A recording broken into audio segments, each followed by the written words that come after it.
आज हम एक्सप्लेन करेंगे एस राजामौली की मोस्ट अवेटेड मूवी आरआरआर। ये कहानी है 1920 की, जब देश में ईस्ट इंडिया कंपनी और ब्रिटिश सरकार का राज हुआ करता था। एक दिन ब्रिटिश गवर्नर स्कॉट बुस्टन और उनकी पत्नी लेडी बुस्टन आदिलाबाद के एक जंगल का दौरा करते हैं, जहां वो एक गोंड आदिवासी लड़की मल्ली का गाना सुनते हैं। उसका गाना स्कॉट की पत्नी को बेहद अच्छा लगता है, इसीलिए वो उसके माता पिता को कुछ पैसे देकर मल्ली को ज़बरदस्ती दिल्ली में उनकी नौकरानी के रूप में सेवा करने के लिए ले जाने लगती है। ये देखकर मल्ली की माँ को बेहद बुरा लगता है। वो उनका पीछा करती है और उनके गाड़ी के सामने आ जाती है। तभी एक गार्ड उसे मारने ही वाला होता है कि स्कॉट उसे रोकता है और बोलता है कि बुलेट इनकी जान से ज़्यादा कीमती है और वह ऐसे इंडियन के ऊपर फायर करेंगे तो वेस्ट हो जाएगी। इसीलिए उस लेडी को एक बहुत बड़ी लकड़ी से मार दिया जाता है और वो लोग मल्ली को लेकर वहाँ से निकल जाते हैं। इसके बाद हमें दिल्ली का सीन दिखाया जाता है, जहाँ बहुत सारे क्रांतिकारी लोग प्रोटेस्ट कर रहे थे। इन प्रोटेस्टर में से एक लड़का एक पत्थर उठाकर मारता है, जिससे ब्रिटिश ऑफिसर की एक फ़ोटो टूट जाती है। इसीलिए वो ऑफिसर बोलता है कि इसी वक्त उस लड़के को पकड़कर यहाँ लेकर आओ। अब यहाँ एंट्री होती है रामचरण की। राम एक इंडियन होने के बावजूद वो एक ब्रिटिश पुलिस ऑफिसर होता है, जो ब्रिटिश एम्पायर की सेवा करने की अपनी एबिलिटी साबित करता है और उन प्रोटेस्टर्स के बीच कूदकर उनसे लड़ते हुए वह उस लड़के के पास पहुंचता है और सबसे लड़ते हुए उस लड़के को लेकर वापस आता है। इसके बाद भी उसे कोई रिकग्निशन नहीं मिलता है और उसे प्रमोशन भी नहीं दिया जाता है। जब बात मेडल देने की आती है तो सिर्फ ब्रिटिश अफसर्स को ही मेडल दिए जाते हैं और किसी भी इंडियन ऑफिसर्स को कोई भी मेडल नहीं मिलता। ये देखकर राम को बेहद बुरा लगता है, क्योंकि वो इतनी ईमानदारी से काम कर रहा था, फिर भी उसे प्रमोशन भी नहीं दिया गया। दूसरी तरफ हैदराबाद के निज़ाम स्कॉट के कार्यालय में आते हैं और मल्ली को छोड़ने की बात करते हैं, लेकिन ब्रिटिश ऑफिसर उसे छोड़ने से इनकार कर देता है। जब निज़ाम उन्हें चेतावनी देते हैं कि वो बच्ची गोंड कम्युनिटी की है, वो लोग भेड़ की तरह झुंड में रहना पसंद करते हैं, पर अगर उनमें से कोई एक भी पकड़ा जाए तो उसे ढूंढते हुए वो कहीं भी आ सकते हैं। गोंड आदिवासी अपनी बच्ची को बचाने के लिए शेर से भी लड़ जाते हैं, इसीलिए इस वक्त जो उनका गडरिया है वो उस बच्ची को लेने के लिए दिल्ली आ रहा है। अब यहाँ एंट्री होती है जूनियर एनटीआर यानी कि कोमाराम भीम की, जो मल्ली को बचाने के लिए अपने आदमियों के साथ दिल्ली पहुंच जाता है। वो अपने मिशन में मदद करने के लिए जंगल में एक जंगली बाघ को पकड़ने लगता है और यहाँ हमें ज़बरदस्त सीजीआई, स्पेशल इफ़ेक्ट्स और सिनेमेटोग्राफी देखने को मिलती है। यहाँ भीम उस बाघ को जाल में फंसा देता है और बेहोश कर उसे पकड़ लेता है। भीम बहुत ही ज़्यादा पावरफुल होता है, लेकिन वह आमतौर पर काफ़ी शांत रहता है और इसीलिए भीम को पूरी मूवी में पानी के साथ दिखाया गया है कि उसकी पावर पानी के पावर की तरह है और दूसरी तरफ राम के पावर को आग की तरह दिखाई गई है। बाघ को पकड़ने के बाद भीम दिल्ली में एक मुस्लिम फैमिली के साथ एक मुस्लिम आदमी बनकर रह रहा होता है। इस मुस्लिम फैमिली को पता होता है कि यहाँ पर वो उस बच्ची को छुड़वाने आया है। इस मुस्लिम फैमिली की बाइक ठीक करने की गिराज होती है, जहाँ पर एक दिन एक ब्रिटिश ऑफिसर आता है, क्योंकि अपनी बाइक स्टार्ट नहीं कर पा रहा था, जबकि भीम एक ही किक में बाइक स्टार्ट कर देता है। ये देखकर उसे बेहद गुस्सा आता है, क्योंकि उसकी गर्लफ्रेंड हंसने लगती है। इस बात को लेकर वो भीम की बेमतलब बेहद पिटाई करता है, पर फिर भी भीम अपना गुस्सा शांत रखता है। दूसरी तरफ ब्रिटिश स्कॉट को ये बात पता चल चुकी थी कि उस बच्ची को छुड़वाने के लिए एक आदमी दिल्ली आ चुका है। इसीलिए वो सभी ऑफिसर्स को बोलते हैं कि जो भी उस आदमी को पकड़ कर लाएगा तो उसे प्रमोशन मिलेगा। राम को इस अपॉर्चुनिटी का इंतज़ार था, इसीलिए वो तुरंत ही उस शिकारी को पकड़ने का काम पर लग जाता है, जिसका नाम तक नहीं पता, चेहरा तो दूर की बात है। अगले सीन में हम भीम को देखते हैं, जो उसी पैलेस के सामने खड़ा होता है जहां मल्ली को रखा गया होता है। तभी वो जैनी को देखता है, जो कंपैरेटिवली बाकी ब्रिटिशर से ज़्यादा हम्बल होती है, जो दूसरों को दुख दर्द देना सही नहीं समझती और उनकी हेल्प करती है, वही दूसरी ब्रिटिशर्स की तरह नहीं होती।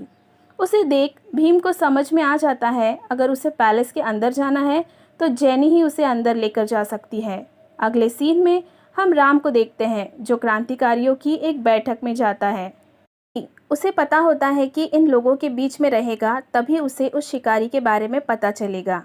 यहाँ पर वो कहता है कि उन्हें स्कॉट को मार देना चाहिए। ये सुनकर लच्छू उसके पास आता है जो कि भीम का ही भाई होता है। वो उसे पूछता है कि क्या सच में स्कॉट को मारा जा सकता है।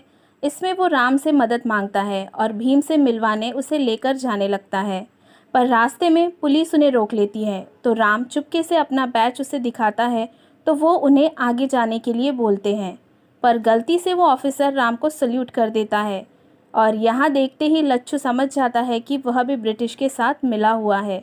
इसके बाद लच्छू वहाँ से भागने लगता है। राम उसका पीछा करता है पर लच्छू किसी तरह वहाँ से बचकर निकल जाता है। राम लच्छू का पीछा करते हुए एक ब्रिज पर पहुँच जाता है। उस ब्रिज के नीचे नदी के किनारे भीम होता है। तभी ब्रिज के नीचे से एक ट्रेन गुजरती है जिसमें तेल के टैंकर्स लगे होते हैं। तभी एक टैंकर से तेल लीक होने की वजह से आग लग जाती है और वह पटरी से उतरकर नीचे गिर जाती है। नीचे पानी में एक बच्चा होता है जिसके चारों तरफ आग लगी होती है। यहाँ राम भीम को देखता है और भीम राम को देखता है। राम भीम को हाथ दिखाकर ब्रिज पर आने को कहता है। भीम भी उसे हाथ दिखाता है और ब्रिज पर पहुंच जाता है, जबकि दोनों एक दूसरे को जानते तक नहीं थे। राम भीम को इशारों में ही उस बच्चे को बचाने का तरीका बताता है और दोनों ब्रिज के ऊपर से कूदकर काफ़ी बेहतरीन अंदाज में उस बच्चे को बचा लेते हैं और नदी के किनारे आ जाते हैं।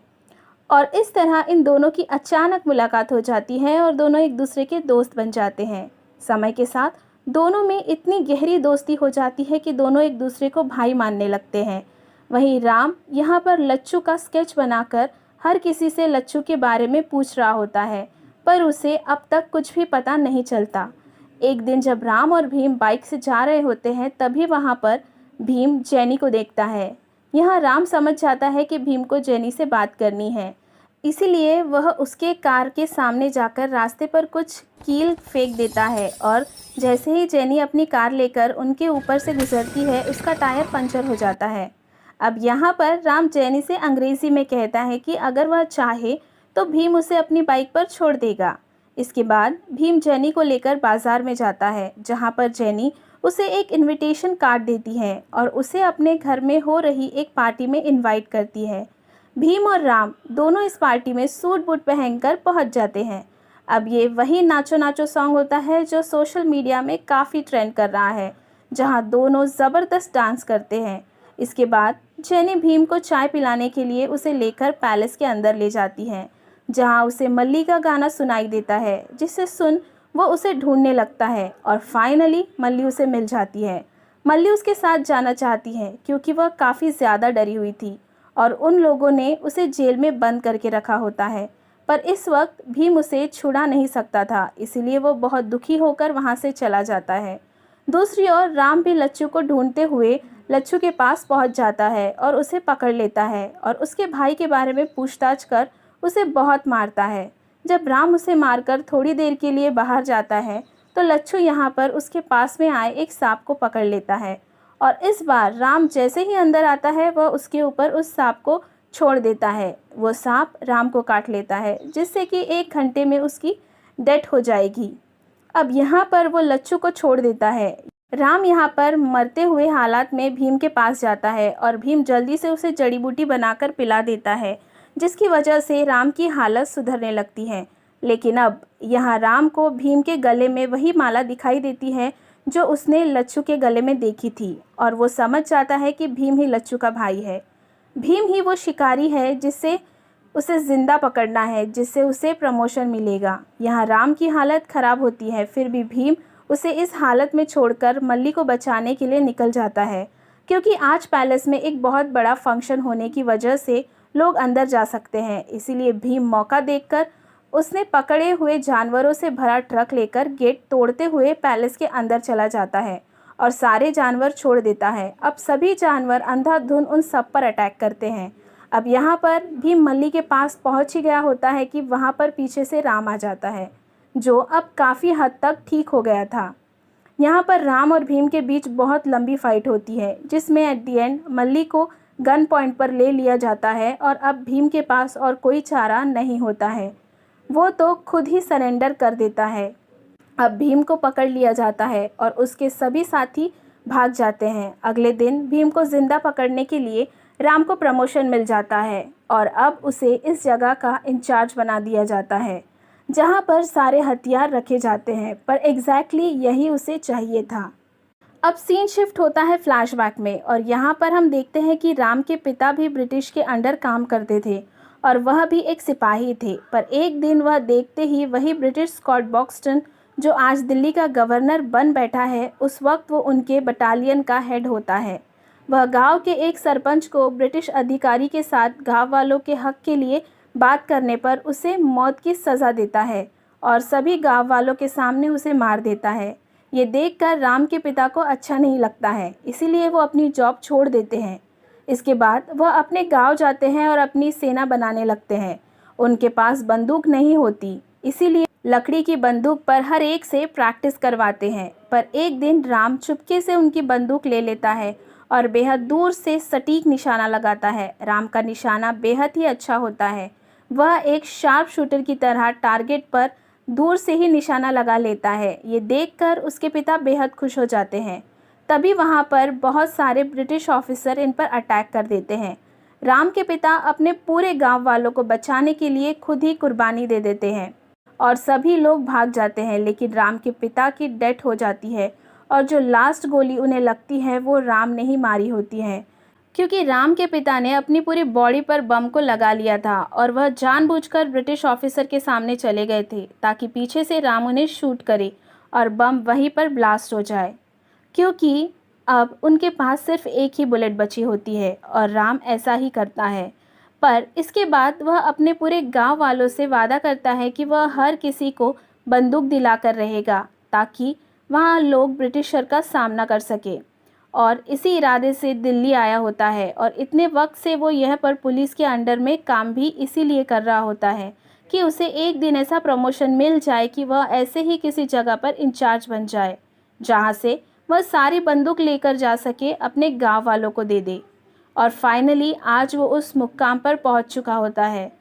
अब सीन प्रेजेंट टाइम में शिफ्ट होता है जहां पर भीम को कोड़े मारने वाले थे और कोड़े मारने वाला और कोई नहीं बल्कि राम ही होता है। राम को अच्छा नहीं लग रहा था, लेकिन स्कॉट कहता है कि जब तक भीम अपने घुटने नहीं टेकता तब तक उसे कोड़े मारने होंगे। राम भीम के पैरों में लगी चेन को खींचकर कोशिश करता है ताकि भीम घुटने नीचे कर दे, लेकिन भीम का हौसला बहुत ज़्यादा होता है और वह इतने सारे कोड़े खाने के बाद भी खड़ा रहता है और मोटिवेशनल गाना गाता है, जिसके बाद वहाँ पर जितने भी आम जनता होती है उन सब के अंदर भी जोश आ जाता है और वो लोग भीम को बचाने की कोशिश करते हैं। भीम को पकड़कर दोबारा जेल में डाल दिया जाता है और अब फाइनली राम को गिल्ट फील होता है। वह इस बात को लेटर में लिख रहा अपनी गर्लफ्रेंड सीता को भी बताता है, जो कि उसका वापस आने का इंतज़ार कर रही होती है। सीता भी इस लेटर को पढ़कर परेशान हो जाती है क्योंकि भीम इतने कोड़े खाने के बावजूद अपने घुटने नहीं टेकता, तो गवर्नर स्कॉट राम को बोलता है कि अब उसे फांसी दे दी जाएगी। ये सुनकर फाइनली राम भीम को बचाने का मन बना लेता है, क्योंकि उसने देख लिया था कि बंदूक ना होते हुए भी भीम के गाने में इतना असर था कि सारी जनता में ब्रिटिश से लड़ने का जोश आ गया था। इसीलिए वह स्कॉट से कहता है कि भीम को नदी के किनारे फांसी देनी चाहिए, और वह भी उसी बच्ची के सामने जिसे बचाने के लिए वह यहाँ आया था, और फांसी के बाद उसकी डेड बॉडी नदी में बहा देंगे। स्कॉट को भी उसका प्लान ठीक लगता है, इसीलिए वो भी राम की बात मान लेता है। राम में गोला बारूद के स्टोर रूम में जाकर राम हर एक बंदूक से गोलियां निकालकर उसे लॉक कर देता है ताकि सभी ऑफिसर्स के पास बंदूक तो हो लेकिन उसमें बुलेट ना हो। अब अगली सुबह राम मल्ली को लेकर जा रहा होता है तो पीछे से कार में स्कॉट भी आ रहा होता है। उसे राम के ऊपर शक हो जाता है। यहाँ पर वो नोटिस कर लेता है कि राम ने जानबूझकर एक पेड़ को काफ़ी हद तक काट दिया है, और अब राम जैसे ही उस पेड़ के आगे निकलता है वो पेड़ गिरा देता है, लेकिन स्कॉट बच जाता है और उस पर फायर करता है, जिससे राम की गाड़ी भी पलट जाती है और वो घायल हो जाता है। फिर भी राम यहाँ पर हर किसी को मारता है और मल्ली को भागने देता है। दूसरी तरफ उसने भीम के पास भी अपने दोस्त की हेल्प से एक ब्लेड प्लेट भिजवा दी थी, जिसकी वजह से वो यहाँ पर अपनी रस्सियों को काट लेता है और अब भीम भी ब्रिटिश सोल्जर से फाइट करने लगता है और फाइनली मल्ली उसे दिखाई देती है, जिसके पीछे राम भागते हुए आ रहा होता है। इसीलिए भीम राम को पीटकर मल्ली को बचाकर वहाँ से निकल जाता है। दरअसल भीम को ये बात पता नहीं होती कि मल्ली को छुड़वाने वाला राम ही है। भीम को लगता है कि राम ब्रिटिश से मिला हुआ है और उनके लिए ही काम करता है। अब सीन यहीं पर कट हो जाता है और हमें कुछ महीने बाद का सीन दिखाया जाता है और अगले सीन में हम राम को देखते हैं। उसकी दाढ़ी अब बहुत ज़्यादा उग चुकी होती है, लेकिन इस समय वह भी उसी जेल में होता है जहाँ कभी भीम था। यहाँ पर राम लगातार अपनी प्रैक्टिस कर रहा होता है और अपनी बॉडी और अपने बाइसेप्स मजबूत कर रहा होता है। दूसरी तरफ भीम भागते भागते हथरास पहुंच जाता है, जहां पर राम की मंगेतर सीता रहती है। ब्रिटिशर्स भी भीम को हर तरफ तलाश कर रहे होते हैं और अब वो भी हथरास पहुंच जाते हैं और हर घर की तलाशी लेने लगते हैं। ब्रिटिश सोल्जर भीम के कमरे में जा ही रहे होते हैं कि सीता उनके सामने आ जाती है और उस ऑफिसर्स को कहती है कि यहाँ पर सभी लोग बहुत ज़्यादा बीमार हैं और उन्हें चेचक की बीमारी है। ये सुनकर के सारे ऑफिसर्स वहाँ से भाग जाते हैं और इस तरह से वह भीम को बचा लेती है। इसके लिए भीम उसे थैंक यू बोलता है। यहाँ सीता उसे बताती है कि वो अपने मंगेतर राम से मिलने के लिए जा रही है, क्योंकि 2 दिन बाद उसे फांसी पर लटका दिया जाएगा। अब यहाँ पर सीता उसे राम की सारी कहानी बताती है कि राम का रियल प्लान आज़ादी है, जिसके लिए उन्हें बंदूक की ज़रूरत थी। इसीलिए वह ब्रिटिशर्स के अंडर में पुलिस ऑफिसर्स का काम कर रहा था। यहाँ तक कि ब्रिटिशर्स का भरोसा जीतने के लिए अपने दोस्त को भी धोखा देना पड़ा, जिसके लिए उसे बेहद बुरा लग रहा था। अब ये सुनकर भीम को बहुत पछतावा होता है। अब उसे समझ में आता है कि वह यहाँ पर आज जिंदा है क्योंकि राम ने उसकी हेल्प की थी। अब इसके बाद यहाँ पर भीम दोबारा दिल्ली जाता है और जेनी से मिलता है। जेनी उसे पैलेस का मैप दे देती है, जिसकी हेल्प से वह जाकर फाइनली राम को छुड़ा लेता है। राम और भीम वहाँ पर सबसे फाइट करके बहुत ही अनरियलिस्टिक तरीके से निकल जाते हैं और वहाँ से निकलकर जंगल में भागते हैं। जंगल में राम यहाँ पर भी श्री राम का गेटअप ले लेता है और इसके बाद राम यहाँ पर हर एक ब्रिटिशर्स को धनुष बाण से मारना शुरू कर देता है और दोनों मिलकर ब्रिटिशर्स की पूरी फ़ौज को एक एक कर मार देते हैं। और फाइनली सबको मारने के बाद भीम बाइक पर और राम एक घोड़े पर सवार होकर स्कॉट की तरफ बढ़ने लगते हैं, जहां पर उन्हें जाकर वह सारी बंदूकें चुरानी होती है। यहाँ पर भी एक ज़बरदस्त फाइट सीन होता है, जिसके एंड में स्कॉट की वाइफ की डेथ हो जाती है और यहाँ पर फाइनली भीम स्कॉट को भी उसी की बुलेट से मार देता है। अब राम और भीम यहाँ पर ट्रक में सारी की सारी बंदूकें लेकर के निकल जाते हैं और अगले सीन में फाइनली राम सीता से मिलते हैं और भीम के साथ उसकी फ्रेंडशिप पहले जैसी हो जाती है और इसी हैप्पी एंडिंग के साथ ये मूवी यहीं पर एंड हो जाती है। सो मूवी की कहानी और सिनेमेटोग्राफी बेहद ही ज़बरदस्त है, जो 3 घंटे आपको बोर नहीं होने देगी। ये एक ज़बरदस्त एंटरटेनिंग और बेहतरीन स्टारकास्ट के साथ बनी एस.एस. राजामौली की एक और ब्लॉकबस्टर मूवी है। अगर आपको हमारी एक्सप्लेनेशन और ये मूवी अच्छी लगी हो तो वीडियो को लाइक और चैनल को सब्सक्राइब ज़रूर करें। धन्यवाद।